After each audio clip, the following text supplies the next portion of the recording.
ओम नमः शिवाय। नमस्ते दोस्तों, आज के इस बहुत ही महत्वपूर्ण वीडियो में आपका स्वागत है, अभिनंदन है। आज हम पितृ पक्ष से संबंधित कुछ ज़रूरी बातें करेंगे। सबसे पहले दो प्रश्न उठते हैं। पहला, पितृपक्ष क्या है और दूसरा, पितृपक्ष कब है। आइए जानते हैं। इस वर्ष यानी 2023 में 29 सितंबर से पितृपक्ष की शुरुआत हो रही है, जिसका समापन होगा 14 अक्टूबर को। इस अवधि को पितृपक्ष कहते हैं।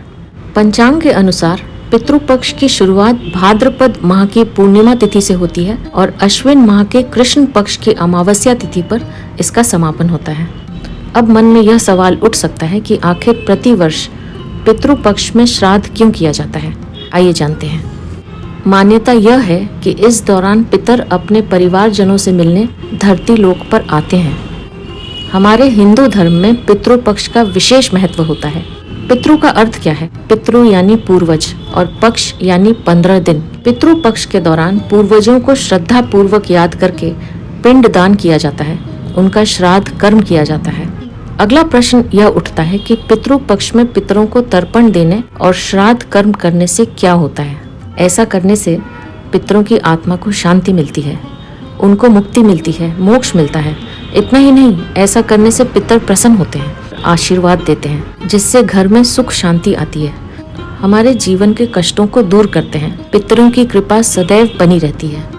पितृपक्ष के दौरान सात्विक भोजन ग्रहण करने से मन शांत रहता है। इस दौरान जो हम अपने पितरों यानी पूर्वजों को श्रद्धा पूर्वक पिंड दान करते हैं, उसे श्राद्ध कहते हैं।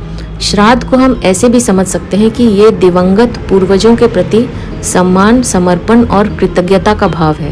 पितृपक्ष के दौरान हमारे माता पिता के 3 पीढ़ियों तक पूर्वजों का तर्पण किया जाता है। इन्हीं को पितर कहा जाता है। श्राद्ध का मतलब है पितरों को श्रद्धा एवं कृतज्ञता पूर्वक स्मरण करना, और तर्पण का अर्थ है जल दान करके उन्हें तृप्त करना, संतुष्ट करना। तिल या चावल मिला हुआ जल पितरों को दान करने से पितर संतुष्ट होते हैं।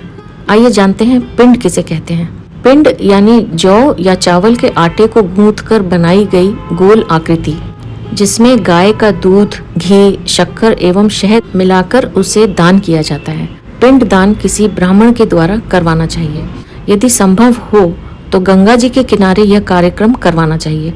साथ ही गाय, कुत्ते, कौवे आदि पशु पक्षियों को भी प्रेम पूर्वक भोजन करवाना चाहिए और पितरों को स्मरण करके उनके प्रति श्रद्धा का भाव व्यक्त करना चाहिए। पूजा के बाद पितरों को जल तर्पण करना चाहिए। मन ही मन उनसे श्राद्ध ग्रहण करने के लिए निवेदन करना चाहिए। अपनी भूल चूक के लिए उनसे क्षमा याचना करनी चाहिए। अपने जुड़े हुए हाथों में जल, पुष्प, अक्षत, कुशा एवं तिल लेकर पितरों का स्मरण करके उन्हें अभिमंत्रित करना चाहिए। उनसे जल ग्रहण करने का निवेदन करना चाहिए। कोई नया कर्म कांड नहीं है, बल्कि इसको करने का इतिहास महाभारत काल से जुड़ा है।